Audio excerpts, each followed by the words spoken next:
It does take a village, especially this journey, and I think there are going to be a number of grandparents who could be such fantastic additions to these children's lives. There isn't a love like a grandmother or a grandfather with their grandchild. Grandparents can play such an important role in the development of children with autism, in supporting their families. I think really understanding where the child's parents are at and targeting your support to sort of match that.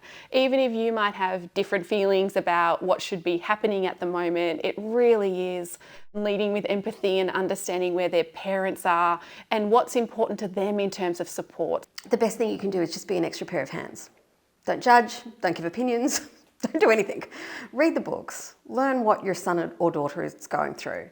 Understand what difficulties might present for a child with autism and be there to listen and be there to be supportive. Go on the education journey with your children. When your children are learning about this, try and learn about it with them. There's a number of sort of rusted on ideas as to what this diagnosis means and what the outcomes can be.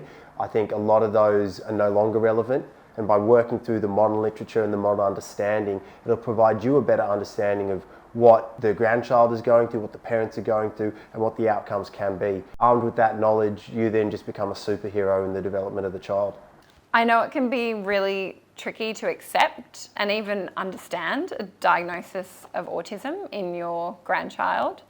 However, I think the key thing to remember is they're still your grandchild. You still love them. They still have all the qualities that you adore about them, and nothing's really changed in that respect. It's important not to discount the diagnosis or to ignore it as well.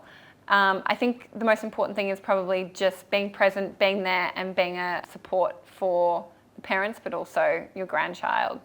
It's probably unhelpful to give advice, especially for stuff you've read elsewhere. It's best for the parents to get their advice from other sources rather than what Dorothy down the shop said, particularly when it's areas like special diets and supplements might help as well. Your children are going to be very stressed. They're going to be needing a lot of support, and it needs to be the support that they need, not the support that you want to give. So my parents have been great. I mean, they didn't get it. They admitted they didn't get it. And I think the way I approached it with my parents and how I explained it to them made them realise that their role was to support me and their grandchild, as opposed to sort of, entertain their own ideas of what autism is and what we should and shouldn't say. They could see that we were struggling.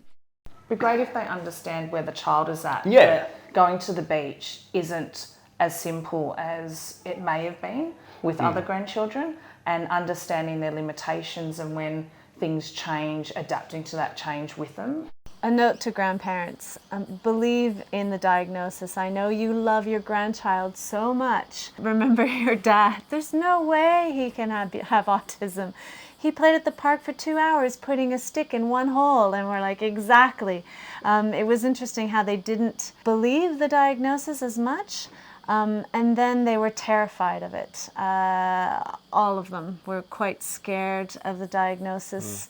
I would say get into the early learning journey about what is it? What does it mean? Become aware of what it means. Grandparents can be, I think, an amazing help to families. If you if you were interested in being involved in one-on-one time with the child, that would be amazing. For a mum or dad who's in this situation, it's great to have somebody else within the family who gets this kid and knows how, what are the things that are going to make the biggest difference to this kid. There are going to be differences between the way, the child interacts with mum and dad as to with nan and pop. Learning about those relationships as a child is very important. So keeping yourself involved is important. You might have to ask questions of, when this happens, what do I do to help them calm down or to help them interact? And just, don't be afraid to ask, because that's what everyone's doing. That's what everyone has to do. Ask, how do we do this? How do we help? How do we get involved? If you don't know what to do from a clinical perspective, come and unpack the dishwasher. Come and help in some really silly way that looks menial, but actually could take an enormous amount of pressure off the family themselves. And grandparents' number one job is just to love their grandchild. It's not hard. It's all you have to do.